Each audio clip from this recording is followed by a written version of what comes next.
Hi, I'm Daryl Monroe and we're from Beyond the Numbers, and this is a continuation of our video series.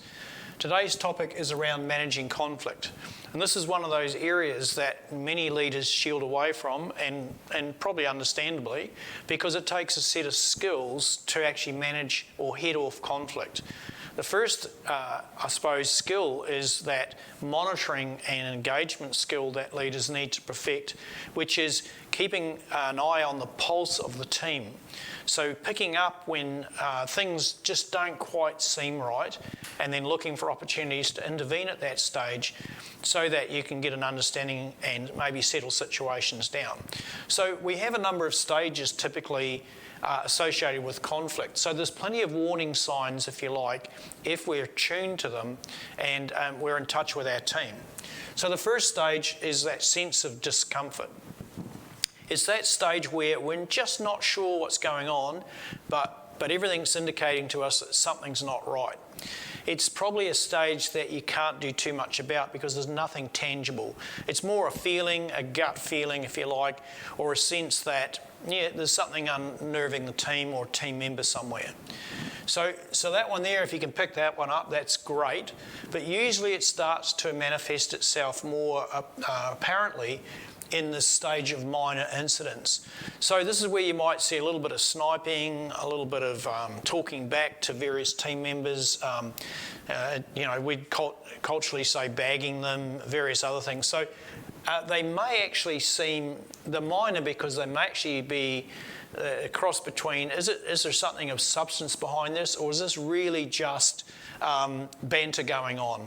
And so you just need to just be aware of it, tune in, because these are, again, hard to actually take any specific action on. But if it was like starting to show signs of a bit of friction, then it's good to check in with people to see how they're going. And when people know that you're monitoring and you're engaged with them and you're supporting them, usually that's enough to head those incidents off, you know? So then the next stage, now this is where it becomes quite evident in some shape or form. This is stage 3, misunderstandings. Now, interesting enough, you'll see this manifest quite often when you get the team together, say in a team meeting or when you're actually working through problem solving.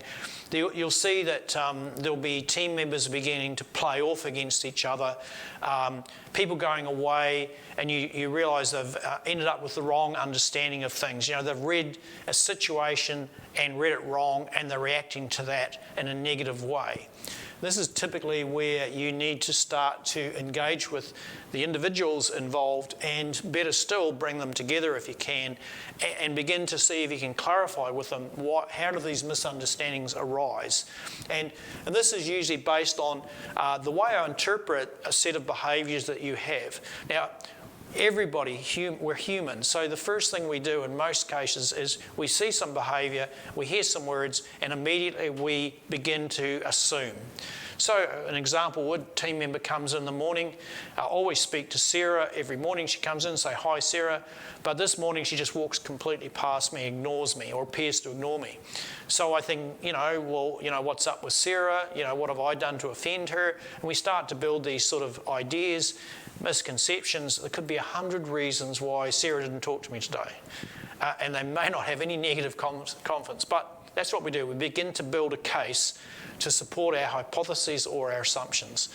The next stage, tensions arise. Now this becomes really evident now because you're seeing these little flare-ups.